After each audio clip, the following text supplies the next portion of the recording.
आप देख लीजिए पत्थर कौन फेंक रहा है। मैं तो ये बोला हूं ना, क्योंकि आप तो घर तोड़ दे रहे हैं। जिसका हाथ कटा हुआ है वसीम शेख का, उसका आपने कारोबार को बर्बाद कर दिया, पत्थर फेंका। जो 70 साल का बूढ़ा है आपके खरगोन में, आप उनको पीट पीट कर घर तोड़े, पत्थर फेंकने का इल्जाम लगाए। तो पूरे भारत के मुसलमानों से, बल्कि मंदिर के जिम्मेदारों से भी अपील कर रहा हूं, जब कभी भी जिस किसी का प्रोसेशन जाएगा, चाहे मीलाद का प्रोसेशन हो, रामनवमी का हो, हनुमान जयंती का हो, गणेश का हो, बोनाल का हो, जो कोई भी रिलीजियस प्रोसेशन जाएगा, कैमरा लगाइए हाई रेजोल्यूशन और फेसबुक पे लाइव टेलीकास्ट करिए, ताकि लोग देखें ना। पुलिस तो अंधी बन चुकी है, आंखों में पर्दा पड़ चुका है उनके, कि पत्थर फेंके। हर गड़बड़ मुसलमान करता है ना, और जब इंक्वायरी रिपोर्ट आती है उसमें झूठ साबित निकलता है कि भाई हुआ ही नहीं है। तो आप जोधपुर में एक वीडियो आप लोग देखे होंगे कि एक हजरत पुलिस के जिम्मेदार आदमी एक पट्टी बन रहे हैं जिस पर लाल रंग लगा हुआ है, पहले से वो जख्मी हो गए। अरे यार, ये तो बॉलीवुड हॉलीवुड के फिल्म स्टारों को पानी पिला देंगे अगर एक्टिंग करना शुरू करेंगे पिक्चरों में। तो मैं मीडिया के बोलने पर कब बोलूंगा, कैसे बोलूंगा, मीडिया डिक्टेट नहीं कर सकता ना। मीडिया के ग्लोरीफाइड एंकर्स मेरे को डिक्टेट कर सकते। मैं अपनी मर्जी के तहत बोलूंगा या नहीं बोलूंगा, और भाड़ में जाए वो मीडिया के एंकर्स जो मुझसे सवाल करते। उनमें हिम्मत नहीं है नरेंद्र मोदी से पूछने की, देश के प्रधानमंत्री से। उनके मुंह पे नरेंद्र मोदी का क्रिटिसिज्म नहीं आता, क्योंकि अगर बोलेंगे तो उनको मौत आ जाएगी, लखवा हो जाएगा, उनको फिट आ जाएंगे। इस सरकार ने इमीडिएटली अरेस्ट किया और कहा कि स्पेशल कोर्ट का भी सोच रहे हैं, और सरकार पूरी जस्टिस दिलाने की, इंसाफ दिलाने की बात कर रही है। मेरे को बताइए कि क्या इस दर्दनाक वाक़े के बाद क्या कोई कातिल की ताईद में खड़ा है? क्या कोई कातिल के लिए जुलूस निकाल रहा है? क्या कोई कातिल के लिए वकील रख रहा है? क्या कोई जाकर कातिल को फूल का हार पहना रहा है? आपको मिसाल दे रहा हूं, डिंडोरी मध्य प्रदेश में आसिफ एक नाम के लड़के ने ऐसे ही एक शादी की थी एक नॉन मुस्लिम लड़की से जिसका नाम साक्षी था। तो बीजेपी की सरकार ने आसिफ का घर तुड़वा दिया और उसके बाप का जो बिजनेस का दुकान थी उसको तुड़वा दिया। जबलपुर कोर्ट में जाकर उस लड़की को कहना पड़ा कि मैं अपनी मर्जी से शादी की।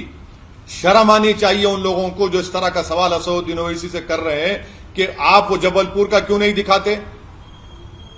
और फिर आप वो भूल गए कि नोएडा में एक 17 साल के लड़के ने एक 13 साल की मुस्लिम लड़की से रेप किया, उसको अरेस्ट किया गया तो विश्व हिंदू परिषद के लोग जाकर धरना दिए, उसको छुड़ा लिए।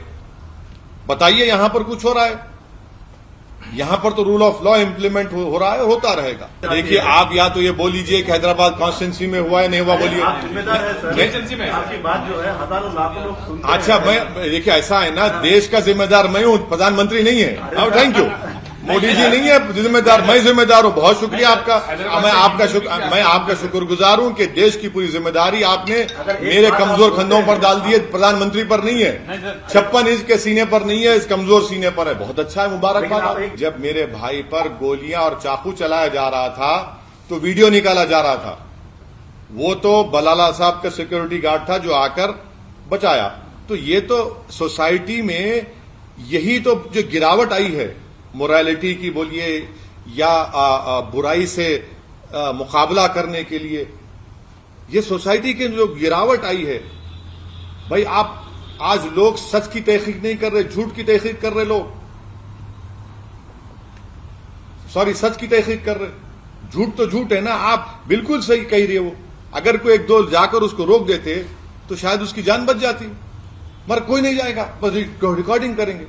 अगर कल मुझ पर भी कोई गोलियां चलाएंगे, कोई पागल किस्म के नहीं बल्कि पढ़े लिखे लोग, रेडिकलाइज लोग, तो मेरा भी वीडियो निकालेंगे। ये तो सोसाइटी में गिरावट आ चुकी है। स्टेट स्पॉन्सर्ड वायलेंस होगा और एक इंडिविजुअल वायलेंस होता है। तो स्टेट स्पॉन्सर्ड वायलेंस होता है ना, वो तो स्टेट कर रही है ना, जिसको सुप्रीम कोर्ट को जाना पड़ा। सुप्रीम कोर्ट ने उसको स्टेटस को दिया। तो जो दिल्ली में हुआ स्टेट स्पॉन्सर्ड वायलेंस है जहांगीरपुरी में, जो सेंधवा में हुआ स्टेट स्पॉन्सर्ड वायलेंस है, जो खंडवा में हुआ स्टेट स्पॉन्सर्ड वायलेंस है, जो गुजरात में हिम्मतनगर में और खंबाट में वो स्टेट स्पॉन्सर्ड वायलेंस है जो तोड़ा गया। State sponsored. अच्छा, और एक चीज, इखलाक को मारने वालों को मंत्री उसके जनाजे पर फूल चढ़ाते हैं, गवर्नमेंट का आदमी है। और झारखंड में मारने वालों को कोर्ट सजाए मौत देता है, बेल होती है, तो एक्स मिनिस्टर जाकर उनका फूल माला से इस्तकबाल करते हैं। स्टेट स्पॉन्सर्ड है वो। आपके जिसको पकड़ा गया था राजस्थान में, रकबर को मारने वाले को, कोर्ट के ऊपर भगवा झंडा लगा दिया गया, निकाल नहीं सके, वो भी स्टेट का सपोर्ट था उनको। मोदी सरकार कह रही टीएफआर गिर गया, national family health survey 5th report कह रही है। हमेशा हम कह रहे हैं कि झूठ और झूठ का पलिंदा ये लोग करते हैं लोग। जब टीएफआर रेट गिर रहा है तो फिर आपको अब कौन सा कानून बनाएंगे अब आप? हम ये बताना चाह रहे हैं कि जो डेमोग्राफिक डिविडेंड भारत में है वो विश्व में किसी देश में नहीं है।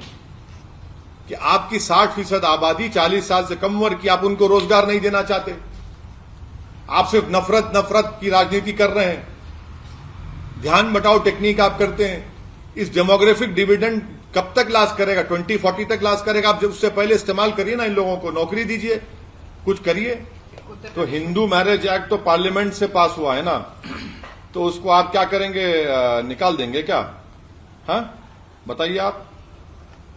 हिंदू मैरिज एक्ट को आप, पार्लियामेंट का एक्ट है, उसको निकाल देंगे क्या? और दूसरी बात हमको बताइए, अच्छा सवाल किया आपने मैडम, आपने मेरे दिल के दिमाग के तारों को खोल दिया। अब आप ये बताइए कि ट्राइबल ग्रुप्स में उनका कस्टमरी राइट्स है, section 2 of Hindu marriage act, निकाल देंगे क्या? चैलेंज करता हूं, बताओ बीजेपी वाले, बताइए। अमित शाह बताओ, आसाम का चीफ मिनिस्टर और उत्तराखंड के चीफ मिनिस्टर बताओ। अच्छा, और एक चीज, सप्तापति है, हिंदू शादी में सप्तापति जरूरी है, उसको रखेंगे निकालेंगे? आप बताइए हमको। ट्राइबल्स में पॉलीगेमी भी है और पॉलीएंड्री भी है, रखेंगे निकालेंगे आप? मेघालय, मिजोरम, नागालैंड में हमको कल्चरल राइट्स का प्रोटेक्शन हमने दिया, रखेंगे निकाल देंगे आप? और फिर दूसरा बताइए कि हिंदू अनडिवाइडेड फैमिली का रिबेट सिर्फ हिंदू को मिलता है, भाई मुसलमान, ईसाई, सिख को क्यों नहीं मिलता? और आपको मालूम, हिंदू अनडिवाइडेड फैमिली की वजह से it costed public exchequer in 2015 and 16 3064 crore. आप बताइए। अच्छा, क्या डायरेक्ट पार्ट 4 डायरेक्टिव प्रिंसिपल में क्या खाली आर्टिकल 44 है? शराब पे पाबंदी नहीं है? बंद करिए शराब को, बंद करिए शराब को। मेरा डिमांड है, डायरेक्टिव प्रिंसिपल में शराब को बंद करो। चलो, नहीं बंद करेंगे, क्योंकि जो आर्टिकल 44 की बात करते हैं वो शराब पे इसलिए बंद नहीं करेंगे क्योंकि शाम 6:30 बजे उनको टॉनिक लेना पड़ता।